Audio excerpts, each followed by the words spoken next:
A few months ago, I did a video that would end up becoming one of the early entries on what would become my deep dive series here on my channel about how Black Americans are literally the heroes of this establishment in more ways than one. Of course, in that video, I was talking more so on the business side, the entertainment side, and everything like that. Well, this story was sent to me by one of my subscribers, and ironically, the subscriber who sent it to me doesn't even live here in the States, but they sent it to me in hopes that I would talk about it. Well, here I am, because this story definitely needs to be discussed.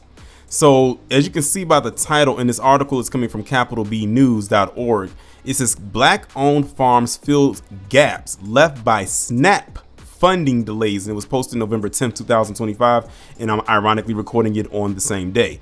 So as you all know, there has been a lot of stuff going on with SNAP and, being cut off because of everything with the shutdown and whatnot. Of course, I don't know where everything is going to be at by the time this video gets uploaded.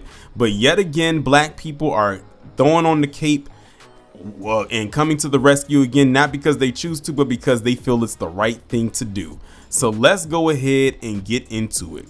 Sheree Zar, and forgive me if I'm mispronouncing her name, a North Carolina farmer, has become a lifeline for area residents as the Trump administration has delayed funding the Supplement Nutrition Assistance Program, also known as SNAP. Many of her customers are seniors who often live on fixed incomes and rely on SNAP. With the rising cost of food, she said it has been difficult for the elders in the community to purchase produce and meat.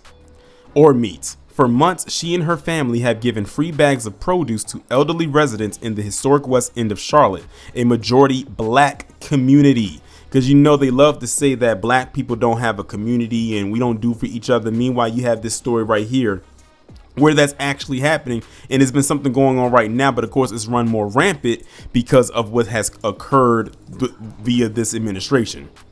They run Deep Roots CPS Farm and have gifted people collard greens, kale, and radishes. Other times they have given away fruits like strawberries and blueberries. Especially in times of crisis, you definitely need institutions like farms led by people who care about the people that they're providing produce to, Sheree said. Now, as Congress inches closer to a deal that could reopen the federal government, it is uncertain when SNAP payments could arrive. Sheree says she knew her and her family would continue their work. In partnership with the Charlotte-Mecklenburg Food Policy Council, Sheree joined other growers to provide financial assistance to SNAP participants. Residents can double their spending at their local farmers market or farm stands through a national initiative known as the Double Up Bucks Food Program.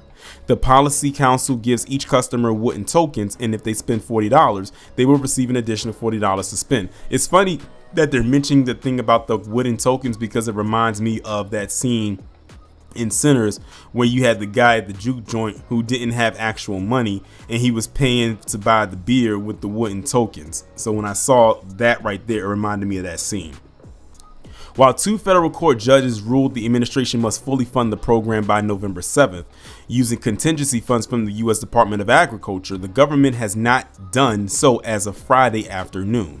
Late Friday, U.S. Supreme Court Justice Ketanji Brown Jackson signed an order granting the administration a stay until the cases are heard on appeal.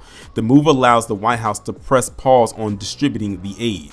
Following the order, Patrick Penn, the USDA's Deputy Undersecretary for Food, Nutrition, and Consumer Services, issued a memorandum that demanded that regional directors immediately undo any steps taken to issue full SNAP benefits. In the memo, he wrote that failing to comply with the agency's guidance could result in financial penalties. Despite this move, an appeals court denied the Trump administration's request on November 9th to delay fully funding SNAP any further. However, grocers and farmers like Sheree are filling the gap.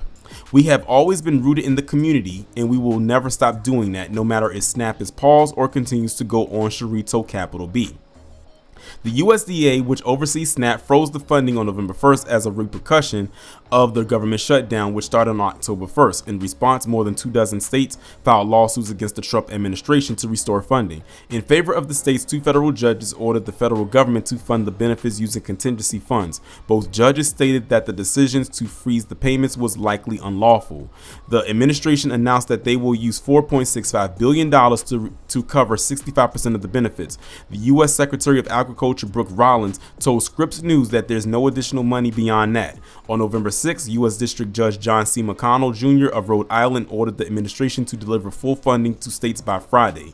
People have gone without for too long. Not making payments for them even another day is simply unacceptable. The Supreme Court order pauses the judge's decisions for now. Cutting off or reducing SNAP benefits doesn't just harm families, it could also impact 27,000 retailers and grocery stores. If y'all saw the deep dive that I did, the one where I was holding up that screenshot, or put the screenshot that Tim Fool had up there where he said, why don't we just get rid of it all? This part right here is kind of reinforcing what I was saying in that video. It might be adding into it as well. Particularly ones in large rural counties, keyword rural, we know what that means, with high shares of participants, according to an analysis by the Center for American Progress. Congressional and nonprofit leaders say partially funding SNAP is not enough. The decision to provide only partial benefits forces state agencies to scramble under unclear guidance, which will further delay benefits. It also means that families are missing out on much needed nutrition support. Crystal Fitzsimmons, president of the Food Research and Action Center, said in a statement, enough time has already been lost and the funds must be released immediately to avert further harm, chaos, and confusion.